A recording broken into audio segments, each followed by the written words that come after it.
Hello students, कैसे हैं आप सब। आप सबका एक बार फिर जीनियस हिस्ट्री पॉइंट में स्वागत है। आज हम केमिस्ट्री के एक नए टॉपिक के साथ आपके लिए आए हैं। आज का टॉपिक हमारा है प्रथम कोटि की अभिक्रिया, first order reaction. Very very important. इस चैप्टर के अंदर सबसे ज्यादा इंपॉर्टेंट ये रिएक्शन मानी जाती है। इसके पेपर में आने के बहुत चांस रहते हैं। इसका जो व्यंजक यानी समीकरण होता है उससे बहुत से न्यूमेरिकल भी लगते हैं। ठीक है, तो आज हम इसके व्यंजक को समझेंगे कि प्रथम कोटि की अभिक्रिया यानी फर्स्ट ऑर्डर रिएक्शन का व्यंजक क्या होता है, इसको कैसे प्रूव करते हैं। ठीक है, तो व्यंजक शुरू करने से पहले आप लोग वीडियो को ज्यादा से ज्यादा शेयर करें, चैनल को सब्सक्राइब करें और वीडियो को अंत तक जरूर देखें, वरना ये अभिक्रिया आपको समझ में नहीं आएगी। ठीक है बच्चों, तो सबसे पहले रिएक्शन को स्टार्ट करने से पहले इसमें हम कोई एक अभिकारक ए ले लेते हैं जो कोई भी प्रोडक्ट बनाता है। ठीक है बच्चों, कोई अभिकारक ए है, इसने अभिक्रिया करके कोई प्रोडक्ट बनाया।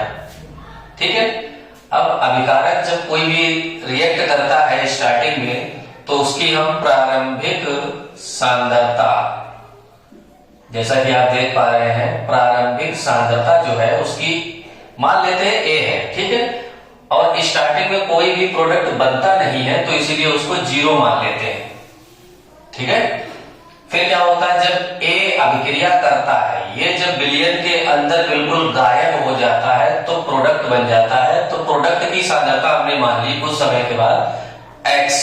ठीक है, ये कब मानी, ये हमने मानी t समय पर, t समय पर। ठीक है बच्चे, तो t समय पर हमने क्या करा, प्रोडक्ट की सांद्रता x मान ली, तो a की सांद्रता रह जाती है a माइनस x। ठीक है, इतना आप सब लोग समझ गए होंगे क्लियर को। ठीक है बच्चों, क्या करना है हमें, अब जो अभिकारक की सांद्रता है a माइनस x है। ठीक है, ये याद रखेंगे। अब अभिक्रिया का वेग आपने पढ़ा होगा, अभिक्रिया का वेग क्या होता है। अभिक्रिया का वेग होता है अभिकारक की सांद्रता के समानुपाती। इसमें अभिकारक क्या है, a है, जिसकी सांद्रता कितनी है, a माइनस x। तो अभिक्रिया के वेग का फार्मूला होता है बच्चों dx बटे dt, खूब आप लोगों ने पढ़ा होगा, समानुपाती a माइनस x। ठीक है, समानुपाती का निशान यहां से हटाएंगे, कोई नीतांक लगाएंगे हम, dx अपान dt बराबर k a माइनस x। ठीक है बच्चों, हमने क्या करा, समानुपाती का निशान हटाकर कोई भी कांस्टेंट ले लिया k। ठीक है, k क्या है, k है वेग स्थिरांक यहाँ पर। तो अब dt की वैल्यू को यहां ले आएंगे और a माइनस x की वैल्यू को dx के बटे में ले आएंगे। तो समीकरण बनेगी dx upon a minus x बराबर k इंटू dt। ठीक है बच्चों, इसको मानेंगे आप समीकरण 1। ये समीकरण 1 है, याद रखेंगे, इसका आगे यूज होने वाला है। समीकरण 1 मानेंगे। अब जैसे ही समीकरण 1 मानेंगे तो समीकरण 1 का हम समाकलन करेंगे। समीकरण 1 का समाकलन करने पर, ठीक है बच्चों, समीकरण 1 का समाकलन करने पर, तो समीकरण 1 ये है, इसका हम समाकलन करेंगे। तो समाकलन का ये निशान होता है बच्चों dx upon a minus x बराबर k नीतांक है, इसका समाकलन नहीं करेंगे हम, dt। ठीक है बच्चों, इनका हम करेंगे दोनों का समाकलन। ठीक है, समाकलन कर रहे हैं तो समाकलन जब इन दोनों का करेंगे dx upon a minus x और dt का, तो देखिए क्या समीकरण निकल कर आती है आपके सामने। यहाँ पर लिखते हैं हम। ठीक है, सब बच्चों को क्लियर दिखाई दे रहा होगा। अब क्या करेंगे, dx upon a minus x का हम समाकलन करेंगे। तो समाकलन करने पर हमारे पास जो वैल्यू निकल कर आती है इसकी, वो आती है माइनस लॉग, बेस में इसके e रहेगा, a माइनस x बराबर k, और बच्चों dt का हो जाता है t और नीतांक लग जाता है प्लस c, जहां करके हम लिख देंगे, जहां c बराबर बच्चों क्या है, समाकलन नियतांक है, समाकलन नियतांक। ठीक है, c बराबर समाकलन नियतांक हो गया। मैथ वाले बच्चों ने खूब पढ़ा होगा, मैथ में इंटर लेवल की जो मैथ होती है। अब इसको बच्चों मान लेंगे आप समीकरण 2। क्या मानेंगे, समीकरण 2। ये समीकरण 1 थी, वो समीकरण 2 हो गई। ठीक है, समीकरण 2 में अब हम एक शर्त मानेंगे। शर्त क्या है वो देखें, यदि t बराबर 0 हो तो x बराबर 0, यानी t और x की वैल्यू हम 0 मान लेंगे। बात को पहले समझो, t और x के मान कितने मानने हैं आपको? 0। तो यहाँ पर x देख रहे हैं आप, x की वैल्यू कितनी है? 0 मान ली। यहाँ पर t देख रहे हैं आप, t की वैल्यू कितनी है? 0 मान ली। अगर इस समीकरण में मान रखोगे x का, तो यहाँ बच्चों क्या बचेगा? यहाँ बचेगा log e a बच रहा है, ठीक है। यहाँ पर अगर t की वैल्यू 0 रखोगे तो 0 की गुणा आप 0 से कैसे करेंगे? तो 0 हो जाएगा। उस 0 को आप c में जोड़ेंगे तो क्या निकल कर आएगा बच्चों? c ही निकल कर आएगा। तो ये तुमने c की वैल्यू निकाल ली आपने, ये c की वैल्यू निकली है। c की वैल्यू जैसे ही निकल कर आए उसको आप समीकरण 2 में रख दें।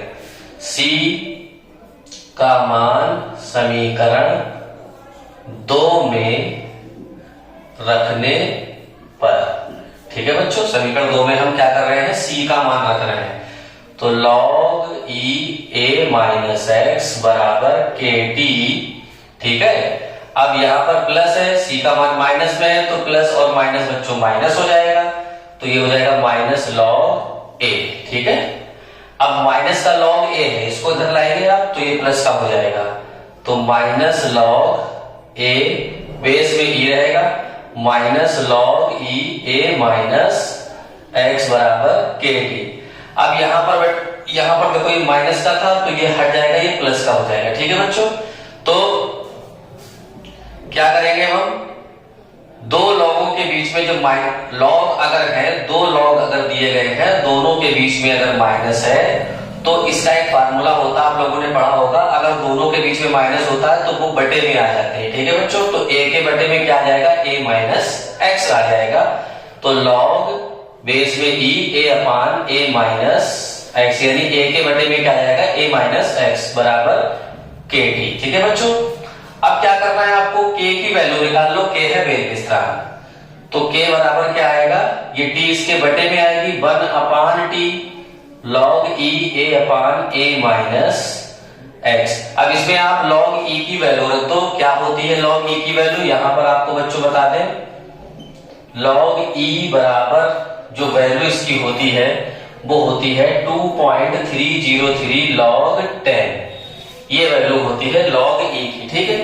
log e की वैल्यू आप ये जो वैल्यू है इसमें रख देंगे, आप इस समीकरण में रख देंगे, आपकी समीकरण निकल कर आ जाएगी।